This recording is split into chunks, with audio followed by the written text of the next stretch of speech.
In the ancient city of Enoch, founded by Cain's son, a daughter was born to Lamech and Zillah. Her name was Naama, and she was unlike any other in her family. Though the mark of Cain flowed through her bloodline, Naama was born with pale skin, missing the full mark that distinguished her kin. Her beauty was breathtaking, her presence irresistible. Among the people of Enoch, she was known not only for her striking appearance, but also for her enchanting voice. Her songs wove through the air like magic, captivating all who heard them. However, Naama's beauty was a double-edged sword. Her father, Lamech, and her brothers, Jabal, Jubal, and Tubal-Cain, were uneasy about the attention she drew. They knew the world was not a safe place, especially with the sons of God, the Watchers, roaming the earth. These celestial beings had descended from heaven, defying divine law by taking human wives. Their unions birthed the Nephilim, giants of immense power and ferocity. The Watchers' forbidden desires had already brought strife to the earth, and Lamech feared for Naama's safety. One day, Lamech summoned his children, his voice heavy with concern. "Beware of the sons of God," he warned Naama. "They are not like men. Their desires are dangerous, and they will lead you into ruin. Stay away from them." He had seen the way the Watchers looked at her, and his heart was filled with dread. Naama, however, was not easily swayed. Confident in her beauty and the power it gave her, she responded with defiance. "Father, do you not rule over this land with might? Am I not safe under your protection? Why should I fear the sons of God?" Her confidence in her charm blinded her to the danger, and she dismissed her father's warnings. Despite the pleas of her father and brothers, Naama's fascination with the Watchers only grew. Their ethereal beauty, their knowledge of forbidden mysteries, and their power captivated her. She sought their company in secret, drawn into a world of enchantment and danger. She became immersed in practices condemned by her people: divination, sorcery, and even attempts to manipulate life and death. Her defiance reached its zenith when she willingly gave herself to the Watchers. She did so without hesitation, but the union was not one of love or respect. The sons of God treated her as a mere plaything, discarding her once their desires were sated. Once the pride of her family, Naama became known as the whore of the daughters of Cain. Her beauty, once a gift, became a curse. She was now a commodity, and the Watchers indulged in her without remorse. Her fall brought deep anguish to her family. Lamech and her brothers were tormented, gnashing their teeth in despair. They dreamed of vengeance against the Nephilim, the monstrous offspring of the Watchers. Yet, despite their sorrow, they could not turn Naama from her chosen path. She had become lost in the darkness. Naama's rebellion did not go unnoticed.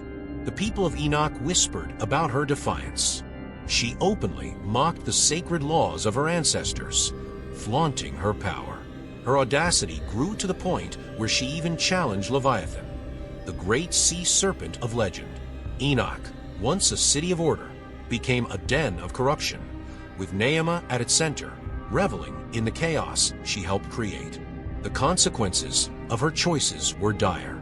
From her union with the Watcher Shamdon, a demon of great malice was born, Asmodeus. This being's purpose was clear: to sow discord and destruction. Asmodeus targeted marriages, severing the bonds of love and turning joy into despair. He estranged the hearts of men and women, driving a wedge between them and turning harmony into hatred. Asmodeus's influence spread far and wide. His reach extended beyond broken homes, driving men into fits of madness. Under his influence, men abandoned their wives and sought out others, consumed by desire. Their actions led to terrible sins, including murder. The earth, already burdened by the presence of the Nephilim, now suffered under the additional torment brought by Asmodeus. Centuries later, King Solomon, famed for his wisdom, heard of Asmodeus's deeds and resolved to confront the demon. When Asmodeus was brought before him, Solomon was calm but resolute. He ordered the demon to be bound tightly and flogged with ox-hide thongs, demanding to know his name and purpose. Reluctantly, Asmodeus revealed, "Among mortals, I am called Asmodeus. My task is to destroy the newly wedded, ensuring they do not know one another. I waste away the beauty of virgin women and estrange their hearts." Solomon, ever the wise ruler, pressed further. "Is that your only task?" he asked, his voice steady. With a sneer, Asmodeus replied, "No, I also drive men into madness and desire, causing them to abandon their wives for others. They commit sins and fall into murderous deeds." Solomon listened intently, the weight of Asmodeus's evil pressing upon him. He understood that the demon's existence was a direct consequence of the Watcher's rebellion and Naama's choices. The line between the divine and the mortal had blurred, and the boundaries between good and evil were constantly tested.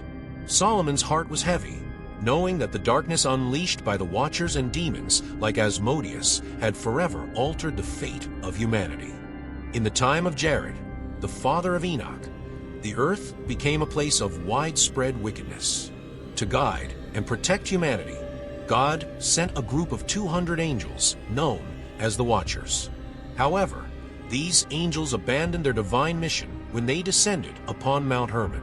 Seduced by the allure of earthly desires, they took on human forms and forsook their heavenly calling. Their leader, Shemhazi, along with other powerful angels like Azazel, defied God's decree by choosing human women as their wives. These women, renowned for their extraordinary beauty, captivated the hearts of the once holy angels. Among them was Istahar, a virtuous maiden from the line of Cain. Pure and devoted to God, she stood apart in a world consumed by sin. Shemhazi, entranced by her beauty, sought to claim her. Disguised in human form, he approached her with an air of authority, demanding her submission. But Istahar, unwavering in her faith, refused his advances. Instead, she made a bold request. She asked Shemhazi to teach her the holy name of God, the sacred Tetragrammaton, so that she might ascend to heaven. Initially hesitant to reveal such a divine secret, Shemhazi resisted. Yet, when Istahar challenged his authority, questioning whether he truly possessed the knowledge, his pride got the better of him.